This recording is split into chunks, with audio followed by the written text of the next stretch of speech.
Welcome back, Tribe. I have an episode here from Smart Money Bro. I'm 54. If you're in your 30s or 40s, watch this. Should be a good one. As of the making of this video, I'm 54 years old. Now, if I could go back to my 30 or 40-year-old self and give myself some financial advice, here's what I'd say. So the first piece of advice that I would give myself is that you have to save yourself. Nobody is coming through that door to rescue you from the mistakes or anything that you've done with your money or want to do with your money. It's on you. Your money is your responsibility. You may have to encourage yourself. You may have to motivate yourself and inspire your own self, but it's all on you. Nobody's coming to rescue you. The second thing I would tell myself is that you may have to cut some people off out of your life. That's true. People who are not going in the same direction you're going when it comes to your money or your life. And you're going to have to attach yourself to those people who are going the direction you're going in life. Yep, you are the sum of the 5 people you hang around with. And if all your friends are just kicking it, smoking weed, not really want to do much,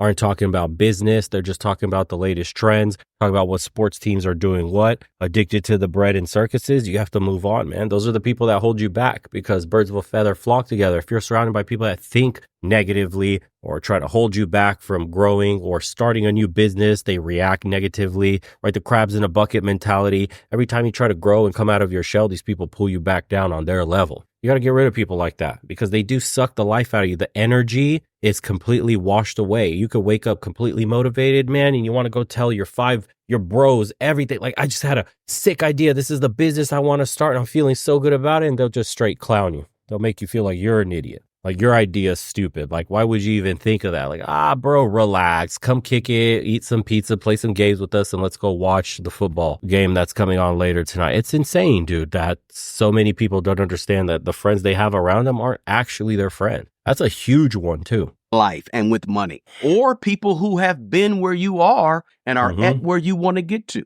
So don't waste time with the wrong people around you. Now, the third thing I would tell my 30 or 40-year-old self is don't be afraid to make changes, okay? And do things differently. Don't get caught doing things the same way you've always done them, right? Because if you do things the same way you always do it, you're going to end up getting the same results that you always got. So you got to do things different. And look, don't be afraid of doing things differently. Sometimes fear holds us back. Don't let that fear keep you from doing what you got to do. You may have to make some major adjustments and some major changes, but you got to keep going despite fear. But push yourself to dream big financially and put on your big boy pants and get it done. Now, the fourth thing that I would probably tell my 30-year-old or 40-year-old self is that stuff ain't that important when it's all said and done, right? You really want to put your money to work in the background. Who cares about stuff? In the end, stuff don't even matter as much as you may think it matters. It really don't matter that much,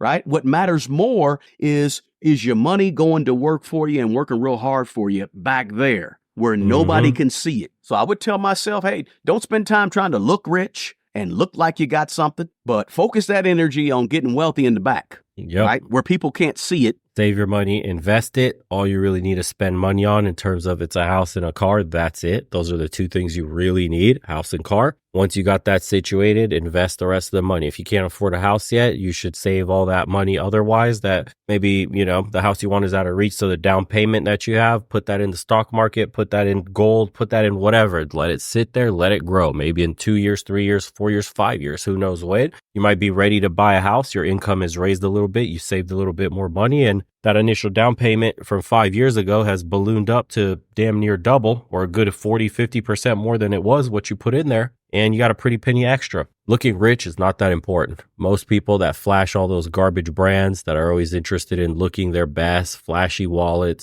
diamond jewelry, rings everywhere, watches, that stuff's fucking useless. You come in this world with nothing, you will leave this world with nothing. The only thing that matters in this world is people and experiences, your relationships, connections, and the memories you make with those said people. All the other stuff is garbage. Believe me, I have enough money in the bank to spend it on a bunch of dumb shit. I could be flashing a fucking Lamborghini or a GT3 RS. I had my eyes on one for a good minute. I've reached a point in my life where I could buy one. Why? It's not going to make me happy. I'll look cool. Some people say, wow, that's my dream car. And what? It's still going to collect dust in the garage. I'll feel good when I drive it. Then it loses its flash, its appeal, just like my old Porsche did. The wow factor disappears and it's just another car, man. And it's a superficial thing that doesn't keep you happy for long, because happiness is something you have to find internally. It doesn't come through material possessions.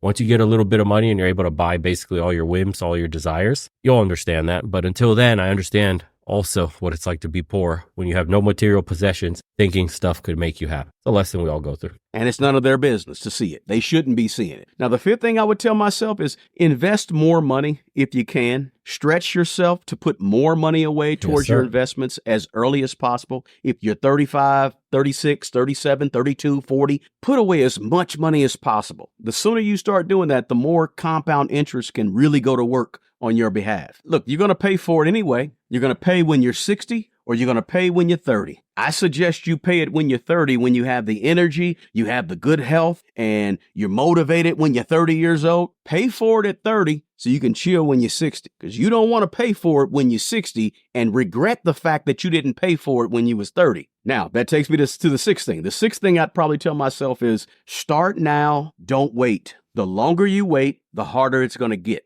Look, it's hard to just turn it on when you're 50, 55 years old. And if you're 50, 55 years old, let me know in the comments if what I'm saying is right. When you get to be 50, 55, 60, 65, you don't want to have to turn it on all of a sudden and start saving a whole bunch of money. You sort of wish you had done that when you was 30 years old or 35 years old. You ever see like a game that's a 4-quarter game, and towards the end of the game, you see the team working real hard and really hustling real hard, and you're asking yourself, well, why wasn't you doing all that hard work in the first quarter and in the second quarter? Why you wait till 6 minutes to go at the end of the game to turn it on, right? Apply that to your life. In the first part of your life, get busy, go with it, go hard, right? So turn it on. Exactly. Like I tell you guys, work hard in your 20s, play in your 30s, man. If you do everything you're supposed to do in your 20s, you're going to set your 30s up to be smooth sailing. By the time you get to your 50s and 60s, everything's already figured out. Money's flowing in investment accounts. You got plenty to put away. You did your due diligence in your 20s. Your business is booming. Your consulting is booming, or your position in your company is already high up. If you put in the work, if you say no to hanging out on the weekends with friends, if you say no to doing drugs, to drinking, to partying at night, if you say no to all these short-term hedonistic dopamine hits and really strive and chase for your goals long-term, you can have the life you want. And it's never too late, by the way. We did a video on that. Guy that asked me in the private community, is 40 too late to start? If you haven't seen that, please somebody point them in the right direction. It's a great video. It's never too late to start. You really only lose when you give up. There's plenty of dudes that have reinvented themselves at 50. It's not as easy, of course, right? You got to take bigger risks, more lateral moves, right? Abstract thinking, outside the box, extreme measures when you're 50, because time's a bit short on your end at that age. But plenty of guys have done it. It's just not necessary to do it at 50. So you're better to take these lessons the younger you are. Soon as you can.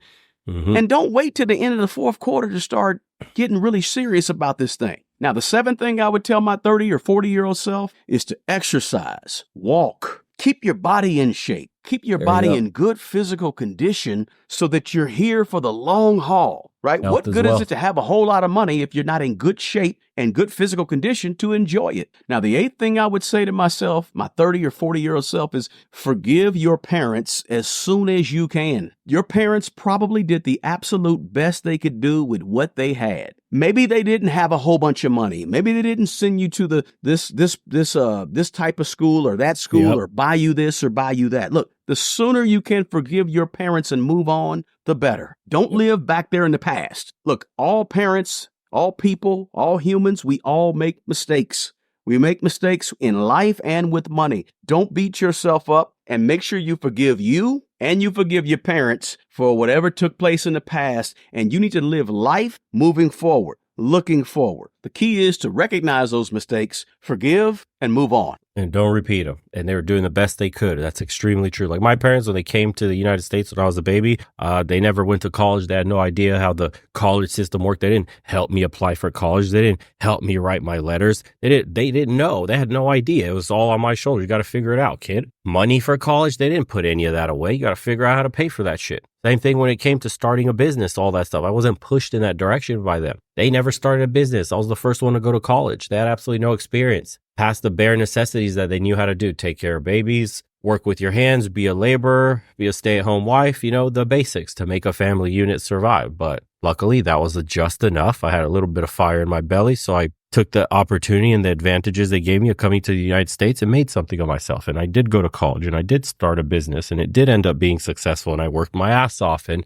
now their investment paid off. I don't hate them that I could have been 10 times further had they known what they were doing when we came here. My family could have been 10 times further in general without me and without me, period, had my dad made some right decisions when he was younger coming here. But that's all in the past. And they did what they could with what they knew at the time. And that's fine. Now they're retired. I pay all their bills. I send them money every month. It was a blessing for me. It's like the greatest feeling I have that I could say I retired my family. Truly, my dad doesn't have to lift another brick, stucco another house, go up on another chimney ever again for the rest of his life. They live by the beach. They walk on a boardwalk and go tanning whenever they feel like it. Hell, my mom called the other day and laughed because she hasn't cooked a home cooked meal in what it feels like is months to them because they go out and eat every day. What a beautiful thing. And I helped make that happen. And that fulfills me inside. So I could hold a grudge. Some of my friends do for the decisions their parents made and why they didn't give them the best leg up. And, oh, you're the reason you held me back because we had a tumultuous upbringing full of insecurity, instability, and all this stuff. It's like, bro, they're just humans. Like he said, they make mistakes. Nobody's perfect. When I have my kids, I hope I don't make many mistakes, but mistakes will be made. I just try to do better than the generation prior. Try to open my mind and think outside the box and give these kids an experience, my future sons an experience I could only wished I got from my family, and then keep the ball rolling down the, lineage. But that's all you can hope for as a parent. No one's really prepared for this shit. You just kind of figure it out as you go. That's life. Keep going forward. Now, the ninth thing I would tell my 30 or 40-year-old self is simply what you focus on is going to grow, right? Whatever you put intention to and energy behind is what's going to flourish. It's going to flourish in the direction where you put that energy at. If you come to a situation with your personal finances and you're putting a lot of energy into being negative, that's going to grow and it's going to fester and it's going to get bigger and bigger and bigger. But if you take all that energy and you put it towards something positive regarding your personal finances, then that's what's going to grow in that direction. See, because abundance and lack are all around us. They're everywhere. Everywhere we look, we have people that are abundant and people that are lacking and don't have as much, right? The key is this. We get what we choose to focus on. So what I would tell my 30 or 40-year-old self is focus on the abundance. Don't focus on the lack. Focus on what you can do, what you can have, and put that energy there so that is what begins to take place and manifest in your life, whether it's your life or your personal finance, right? Spend more energy and focus and time and money on fixing problems and growing than you spend on trying to figure out who's at fault, who's to blame, how terrible those mistakes are. Don't put your energy there. Put your energy on the positive. Put your focus on what's next, what's coming, what's possible, and keep that positive energy and that positive mindset. And you'll have abundance because you're focusing on abundance. The 10th thing I would say to myself is simply this, guys. Today, you are as young as you will ever be. If you're 30 years old and you're watching this, if you're my 40-year-old former self, hey, you only get older from here. Time doesn't wait on you.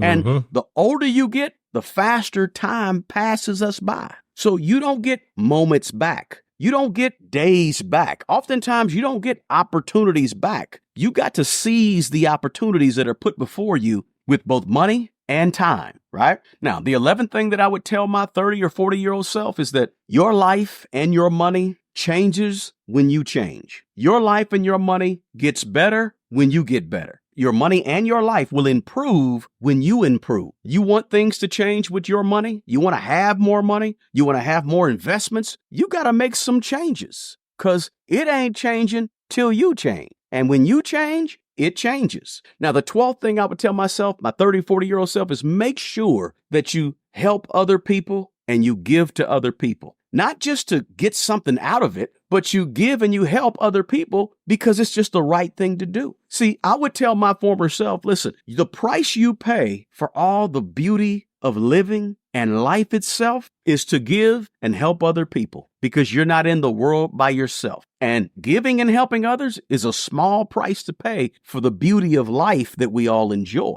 Now, the next thing I tell my 30 or 40-year-old self is please make a financial plan for your money and for your life with money. And why? Because I want you to have some direction. See, I want the plan that you come up with, the strategy, the plan, the goals. I want those things to help guide your financial decision. If you have no direction in life and with money, your life and money could end up anywhere. And all the decisions you make regarding money should be based on whether or not it fits in your strategy and your plan that you've come up with for your money. So develop that plan is what I tell my 30 or 40-year-old self. Now, the final thing that I would probably tell my 30 or 40-year-old self about life, about money, is that you can't always control what happens to you, but you can always control how you react and how you think. Because how you think determines how you behave, and how you behave determines the results and the outcome, right? So your thinking really has a direct connection to your outcomes. So yeah, thoughts lead to action, action leads to habits, and habits lead to the exact position you are in your life right now, or where you will be. Show me a man's habits and I'll show you where he ends up in life. It's a very true saying, man. This is one of the funny comments, so we'll end it with this one. My father says life is like a roll of toilet paper. The closer to the end you get, the faster it goes. There you go. Let me know what you guys think of episodes like this. If you want to see more, appreciate everybody tuning in. If you haven't, sign on to the private community or just check us out on the second channel, guys. It's free. Watch some of the topics we have in the private community when we're meeting 5 days a week for the calls. Might be a good fit for you. We'd love to have you. Thanks for everybody that's been getting shirts or doing private consultations. See you guys on the next one. Take care, everybody.